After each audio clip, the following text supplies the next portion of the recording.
कराची के समुद्र तट पर सुबह की पहली किरणों ने समंदर को खून की तरह लाल कर दिया।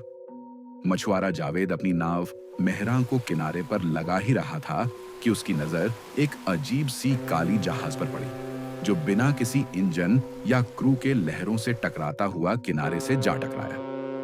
ये कौन सी जहाज है जो रातों रात प्रकट हो गई?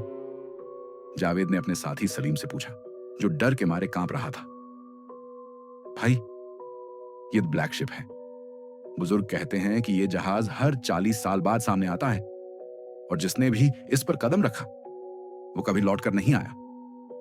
लेकिन जावेद के दिल में जिज्ञासा ने डर पर काबू पा लिया। वह जहाज की ओर बढ़ा।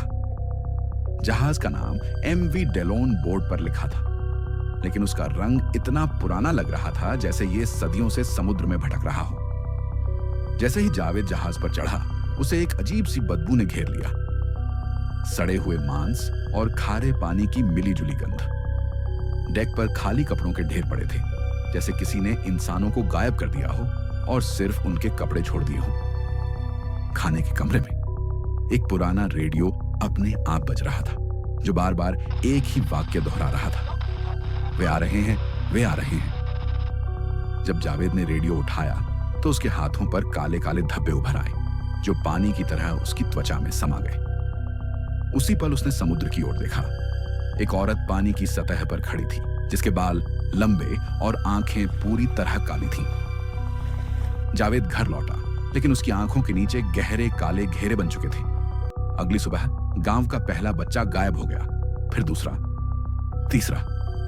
लोगों ने देखा कि समुद्र का पानी गहरा काला होता जा रहा है, जैसे उसमें जहर घुला हो। एक रात जावेद ने सपना देखा। वही काली आंखों वाली औरत उसके बिस्तर के पास खड़ी थी। उसके होंठ नहीं हिल रहे थे, लेकिन आवाज जावेद के दिमाग में गूंज रही थी। तुमने हमें बुला लिया है, अब हम तुम्हारे मेहमान हैं। जावेद ने गांव के बुजुर्ग हाजी साहब से मदद मांगी, जो रहस्यमयी घटनाओं के जानकार थे। हाजी साहब ने एक पुरानी डायरी निकाली, जिसमें 1983 की एक घटना दर्ज थी। एक जहाज डेलोन, जिसमें 40 यात्री सवार थे, गायब हो गया था। कहते हैं उसने डीप वन नाम की एक शैतानी प्रजाति को जगा दिया था, जो इंसानी आत्माओं को खा जाती है। अब यह जहाज हर 40 साल बाद लौटता है, नए शिकार लेने के लिए। हाजी साहब ने जावेद को एक तावीज दिया। यह तुझे सिर्फ 48 घंटे की मोहलत देगा। इस दौरान तुझे जहाज को आग लगानी होगी, नहीं तो तेरा पूरा गांव खत्म हो जाएगा। जावेद और सलीम रात के अंधेरे में जहाज की ओर निकले।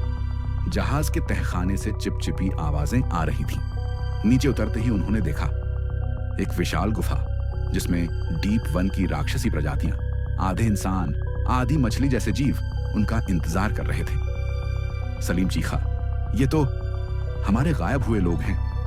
असल में डीप वन अपने शिकारों को अपनी तरह बना देती थी। जावेद ने पेट्रोल छिड़क कर जहाज को आग लगा दी। जलती हुई आग में वही काली आंखों वाली औरत फिर प्रकट हुई।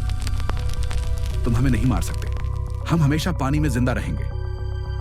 जहाज राख में बदल गया, लेकिन जावेद जानता था कि यह सिर्फ एक जंग का अंत था। गांव वालों ने उसे हीरो माना, लेकिन वो रात को पानी की हलचल से जाग जाता था। एक रात जब उसने बाथरूम का नल खोला तो उसमें से पानी की जगह काला गाढ़ा द्रव्य बहने लगा और उसमें से एक हाथ निकला, जिसने उसकी कलाई पकड़ ली। समुद्र तट पर एक बार फिर वही काली जहाज प्रकट हो गई और उसके डेक पर पड़े खाली कपड़ों के बीच जावेद की चप्पल पड़ी थी।